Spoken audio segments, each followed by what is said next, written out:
Welcome to Straight Shot Politics. Each episode will bring you in-depth discussion with experts, community leaders, and analysts who will share their insights, experiences, and predictions.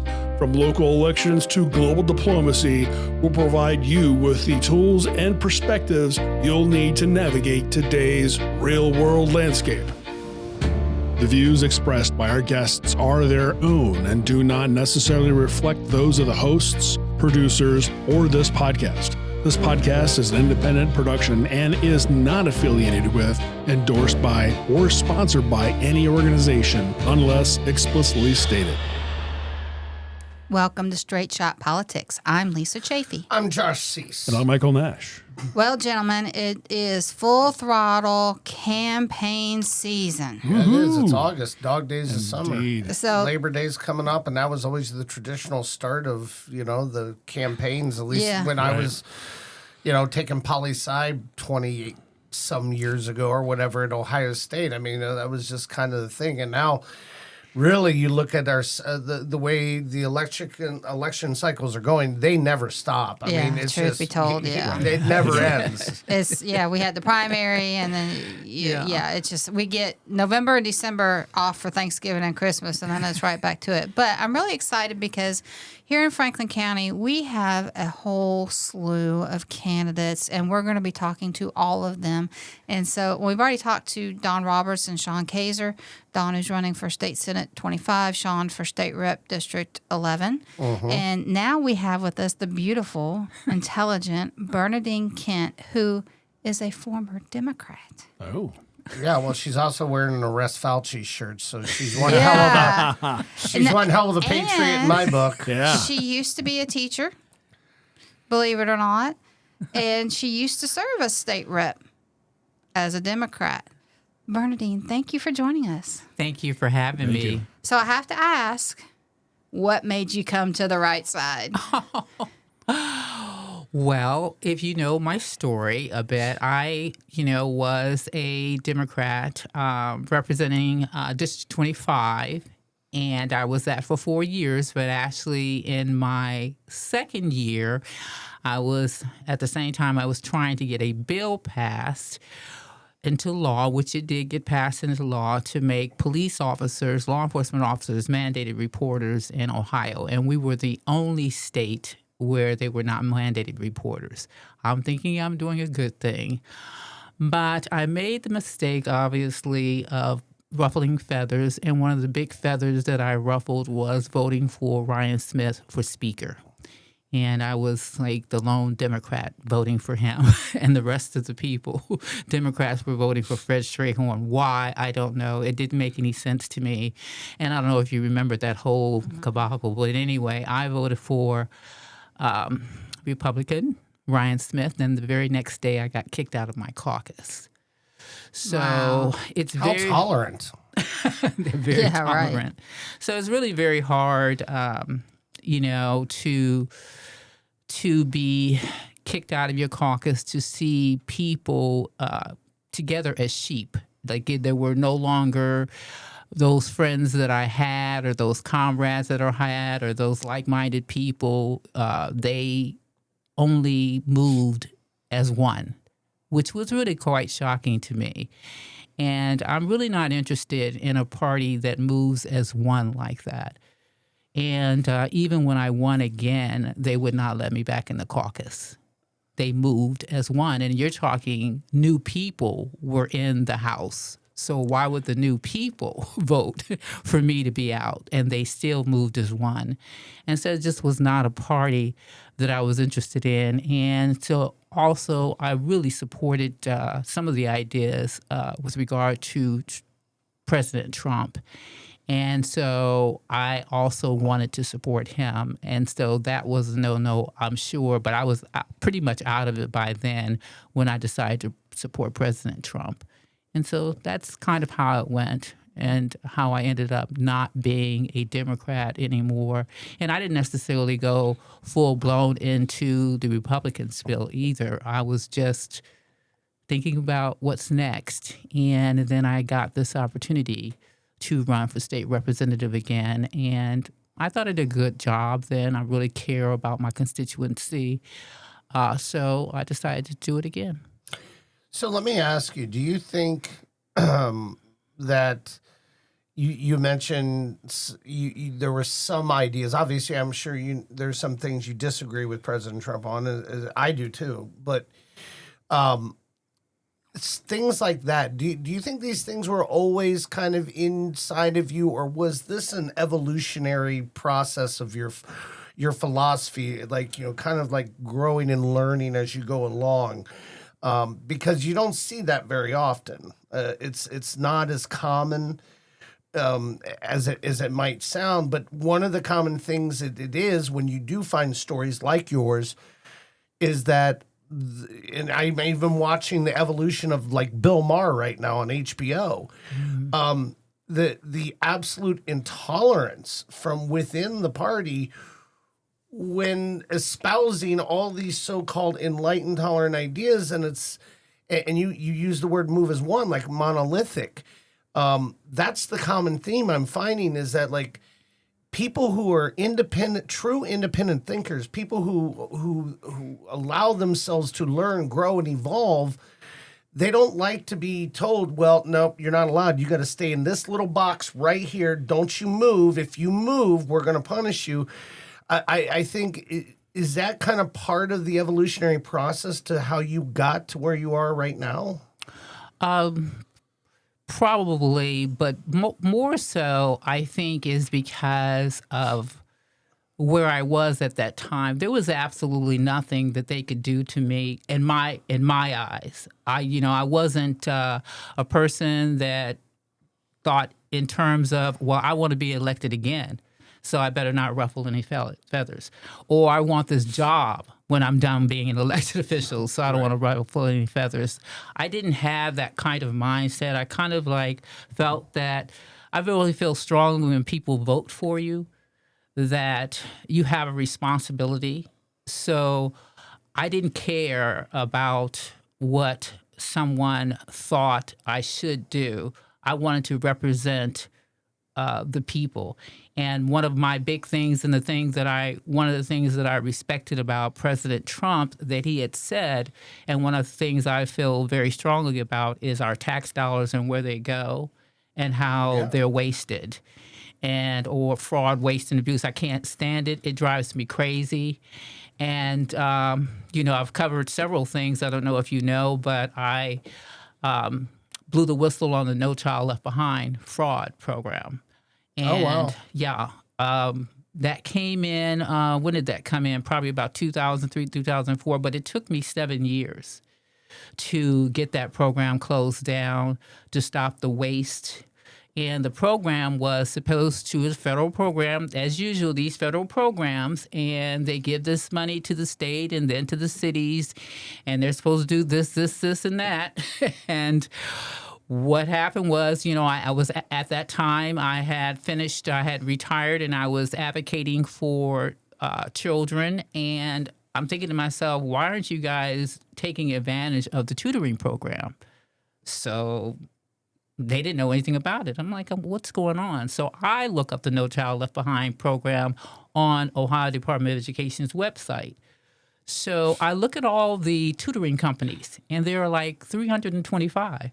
Like 325. We have 325. They were from different states.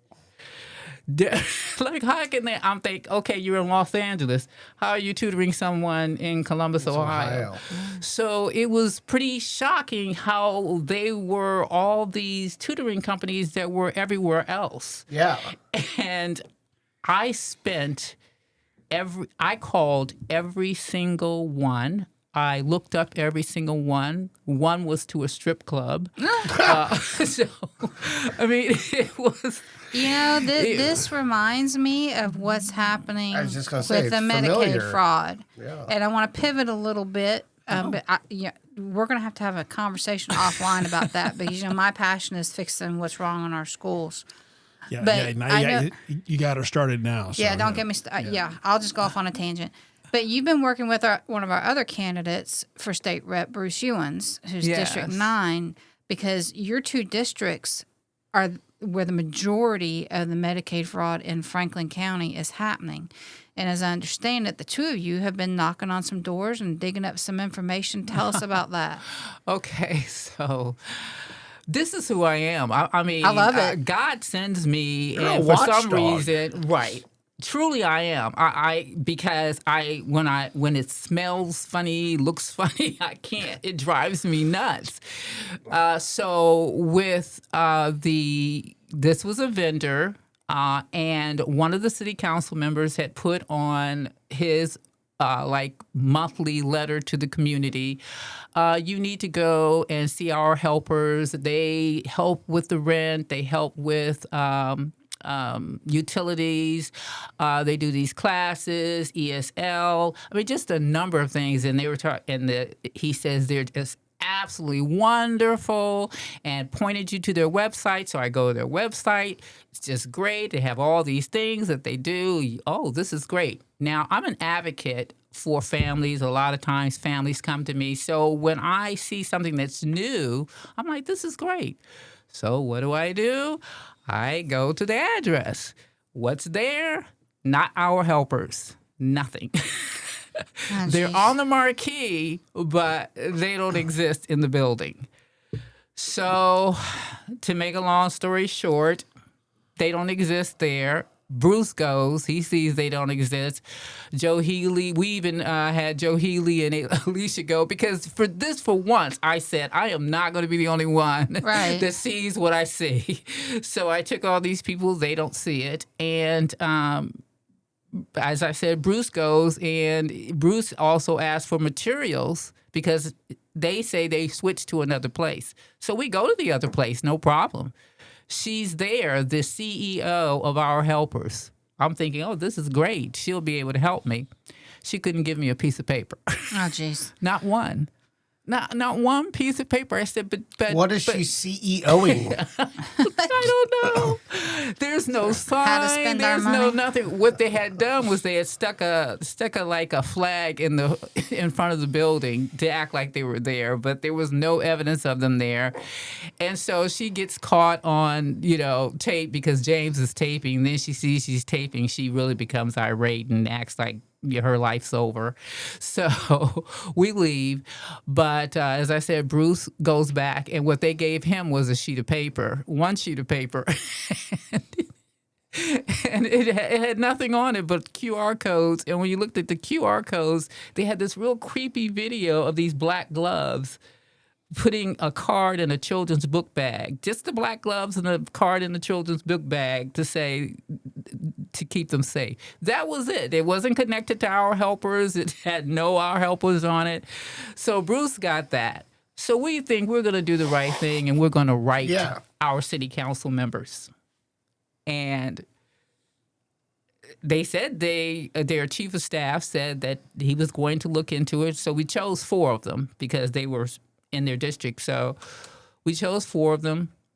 They said chief of staff said he would look into it, and gave them another $12,500. Oh, geez. Now, I'm telling you, they already had $1.6 million. Christmas. They already had gotten $1.6 million.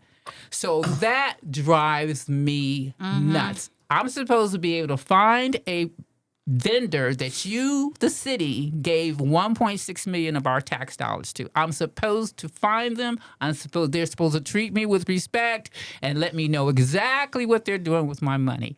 And so this is where we are. And the city, I'm dogmatic. And right now, I love it.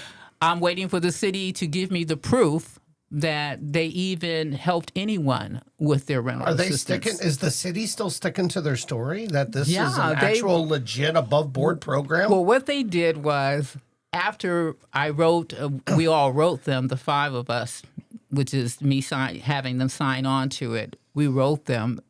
They came, the chief of staff made the mistake, and I already knew because I've already been in the game for long enough of saying, the departments that they have live contracts with found them compliant. Wrong. You should never say that to me, because I'm going to follow up with that compliance. So we all wrote our helpers for 2 weeks, and we asked simple questions. What are your services? Do you still give rent? Do you still do this? Couldn't answer any of those questions. Then just stop responding. So, of course, we go back to the city and we're like, well, wait a minute. Can we get answers to these questions? No answers. So we're on, let's see, email probably 20-something. And now my public records request is, where's the proof that they spent any of the ERA, federal money, on rental assistance and utilities? Where's the proof? So I waited 3 months, and they gave me these documents were just spreadsheets. But I know how the game works. I knew they were putting stuff together. That's what I'm thinking in my mind, and that's what it looked like when they finally gave it to me. The people they say own the buildings, the addresses didn't match. They didn't own them because, I go through everything. And now they don't know what to do. I went back to them. I said, but in your contract with our helpers, for that ERA money, for that $1.6 million, it says that you, the vendor, is required to provide you with proof of that money being spent. A spreadsheet is not proof. No, they need receipts. There you go. Bring the receipts. There you go. So now, and the ERA, this is what's scary and ticks me off, because the U.S. Treasurer, when they gave that money to the city, if you mess over that money and you don't make sure that money is spent right, we, the taxpayers, have to pay that money back. So that would be like, okay, you gave her $1.6 million. You have nothing, the city, to show for her, giving her that $1.6 million. U.S. Treasurer finds out you don't have anything to show for it. You have to give that $1.6 million. You're not going to get it from our helpers. That's gone. It's gone. So right now, I requested, I said, look, this is in your contract. I want the proof, the ACH, the checks, the receipts, the invoices of all this. So they're like, well, okay, we're working on that. What is there to work on? Either you have it or you don't. There you go. Yeah, exactly. There you go. I mean, now, if this is just one, this is probably just barely the scratching the surface of what's going on around here. I mean, that's just one. You did your due diligence on just one thing. Imagine how many other things like that there just aren't the time or the resources to investigate them all, when you're kind of like a one-woman show doing it all. You know what I mean? Mm-hmm. I can only imagine how, how deep this goes, but this is exactly, between the Medicaid fraud and everything else that's going on. How is it's so easy for certain people to get money from the federal government? I have never, if I could figure out how to pull that racket off, I would do it, because I'd be living in a mansion instead of where I'm living now. Yes, you would be. So how do you pull that? How do these people pull this racket off? How is it so easy to get this federal money? It's connections. That's the only thing I could see. I know people that know other people that know other people. They build a network. They truly build a network. But you run into a buzzsaw sometimes, and I feel like I'm that buzzsaw, and that's why I ran for office. But I always tell people that whether I was in office or not in office, this is who I am. And I think that people should look at their candidates that way. I think they should look at what they've done.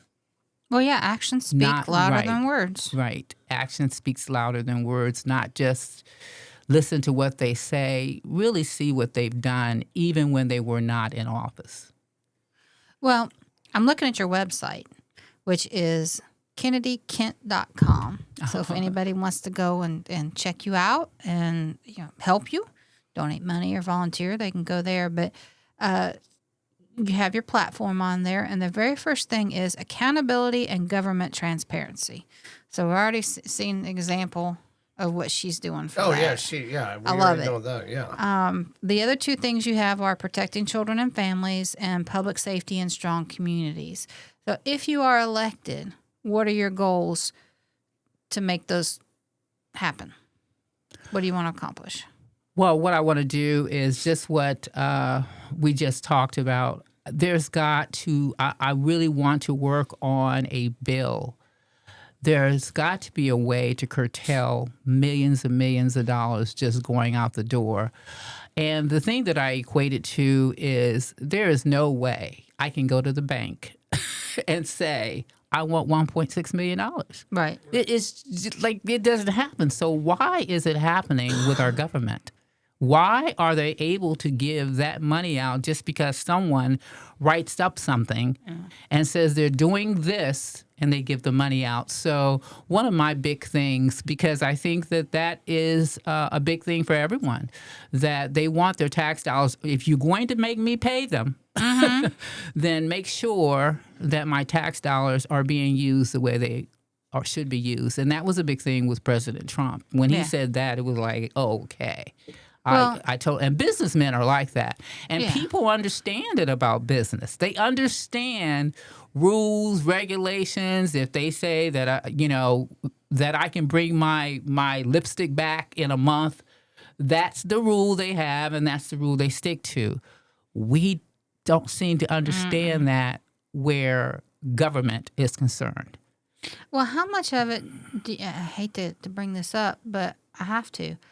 Of all these people that are getting approved for the Medicaid fraud topics, plus just out and out Medicaid who should not be getting it, how much of it do you think is virtue signaling based on race? Because we see more non-white people getting all that money as opposed to white people. Is that something we see in the news? We have the Somalis, the Bhutanese. It's easier for them to get help than it is for a white person. I don't know if the only way that I try to explain it to people and is that you really have to take it as individuals.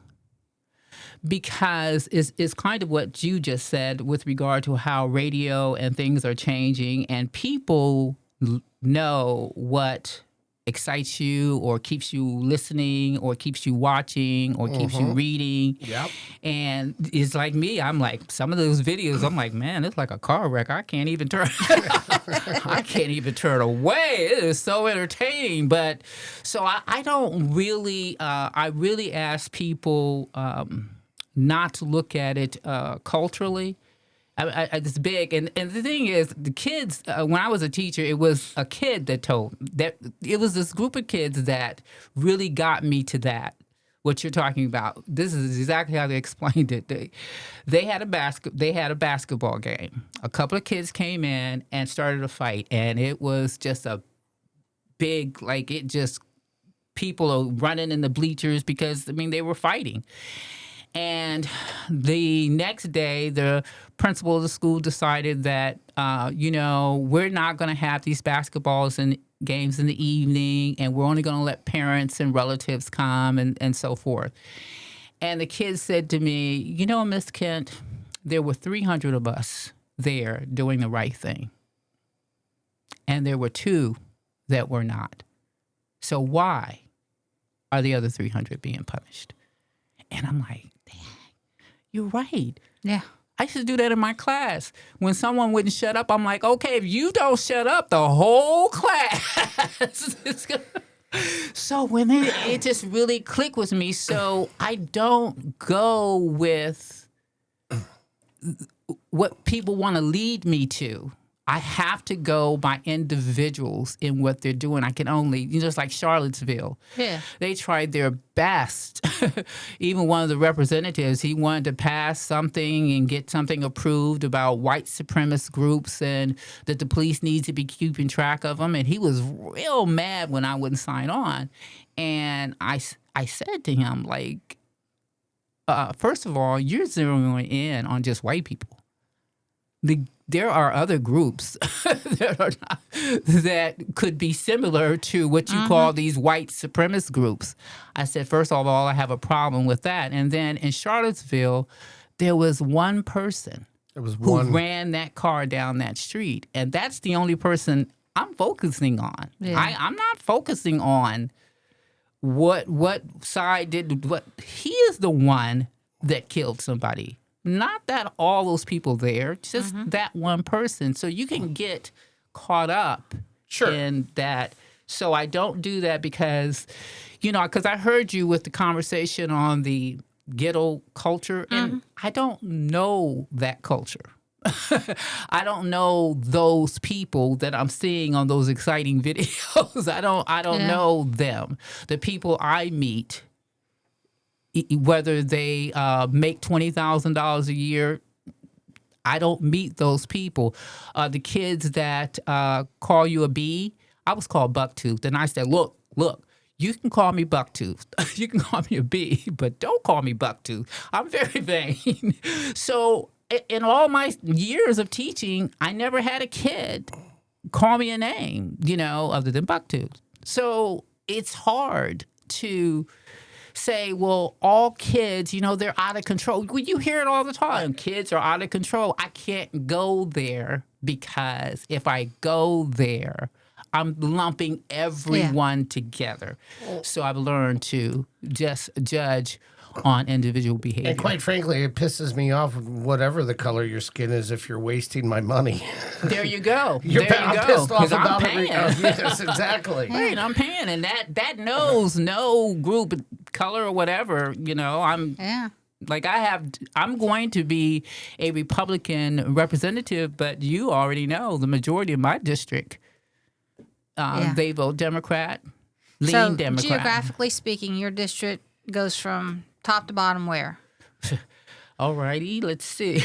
I know you got it's Linden. Easton, and no, actually, I don't have the Linden I had when it was District 25.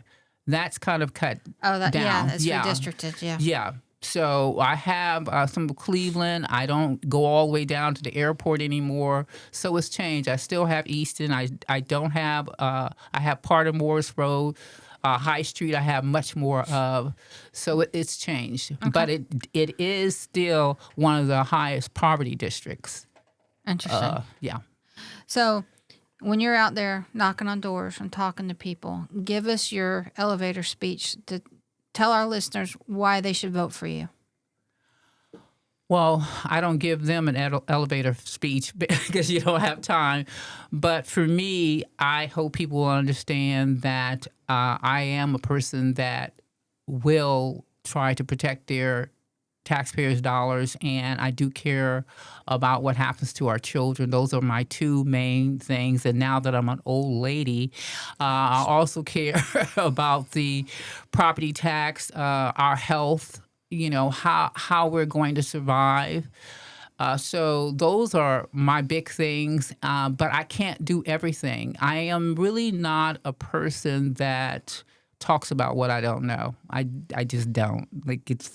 I would elect you just if I lived in your district. I'm voting for you simply based on, all right, I want her to go to the state house and I want her to keep an eye on my damn money. That's why I want you in there. If that's all you focus on, because there's so many other issues to go on. Right. This is your credibility. This is your life's work. This is everything. People know that when they hear your last name, they know, that girl mean business. It's real what you do. And so I think that alone, I wouldn't try, you don't have to carry the weight, don't be Atlas Shrugged carrying the weight of the world on your shoulders. I don't. You can focus on that one thing and be exceptionally great at it. And it will be so rewarding for the taxpayers in the state of Ohio. Right. And what I would tell people is you cannot be broad. The group wants the cameras taken. There's a group, and I can't remember their name, and not that they are probably not trying to do what they can for the community, but they asked the city to take down all the flock cameras, is what they were called, flock cameras. Yeah, very familiar. I'm not a big fan of them myself. I don't like them. So they asked them to take down all the flock cameras and stop the contract. Well, it's too big. You have to go in there with something that is achievable. Mm-hmm. If you make this broad, it's just not going to happen. I'm fighting for them to stop a contract with our helpers with all the proof that I have. They're definitely not going to stop a flock contract. They're definitely not going to take flock cameras down. So I feel like people, and this is what I do, like with this money thing, I have to find something that will curtail it. But when you go to the State House, when you try to get a bill passed, they also look at, which is understandable, they look at how much it's going to cost. Mm-hmm. And they look at how much more personnel we have and how much of a more of a workload it would be. So when I go to try to curb this, I want to be looking at, okay, how can I curb it, but it'll be minimal cost so that they will really have conversations about it. Isn't that sad that you gotta come in under budget to get something good done? But it's not necessarily under budget. It's really thinking about it in a certain way. The only example I can give you is when I got in my first term, which is unheard of. They call it a lightning rod bill. I don't know if you know about that, but in my first term, I was telling you about got a bill passed in the law. Well, the way that happened was because I was advocating for abused children. So they were going out to this house maybe about 30 times for domestic violence. So I asked them for the audio of those runs. Sure. So when those that couple would call and say, I want the police, he's beating me up or he's doing this, the police officer, dispatch person said, are there weapons in the house? But they didn't ask, are there children in the house? Oh, wow. And I thought, that's real important. Very important. Because children see it, they're around it. That's abuse in itself to me. It is. Okay, so they didn't ask that. So I started wondering, I'm like, what? I wonder why wouldn't they consider that? And so I looked at what the laws were for mandated reporting. And then that's when I found, before I became a state representative, that's when I found Ohio was the only one left that the police were not mandated reporters. So when I became a state representative, soon after I found that, that was that's a common sense thing That's to a me. slam dunk. I mean, who's going to vote against that? But two people did. Well, but that's all right. Yeah, that's all right. All right. You know what? It got done anyway. Yeah. Yes, it got done. And there you go. That's important. I wouldn't spend 1 minute on those two people fussing about them or anything. I'm just glad it got done. But what I'm saying to you is it's doing the work that helps you narrow down how you can bring something forth that will work where it's minimal cost, because you do have to think about those things. And I'm just saying, yeah. I'm that girl.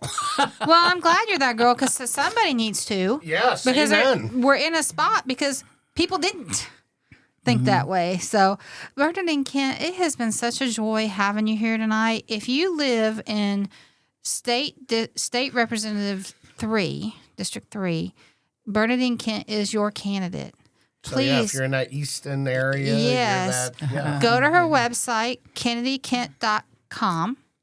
You can sign up to get information. You can donate money.